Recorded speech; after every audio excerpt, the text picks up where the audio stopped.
तर उमेदवारी जाहीर झाल्यावर यामिनी जाधव आणि रवींद्र वायकर यांनी नेमकं काय म्हटलंय, काय प्रतिक्रिया दिली आहे पाहूया.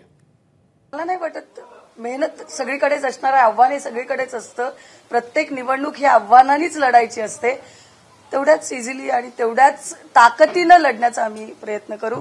आणि सगळ्यात महत्वाचं म्हणजे आमच्याकडे आमचा ब्रेन यशवंत जाधव साहेब आहेत, जे की निवडणूक सुरू झाल्यापासून भायखळा मतदारसंघामध्ये शिवसेनेचा आमदार निवडून आलेला नव्हता, पण या शिवसैनिकांनी आणि यशवंत जाधव साहेबांनी आणि बीजेपीनी इथे तो इतिहास घडवून दाखवलेला आहे. तो इतिहास आपल्याला त्याचा दाखला पुढे आपण चालूच ठेवू.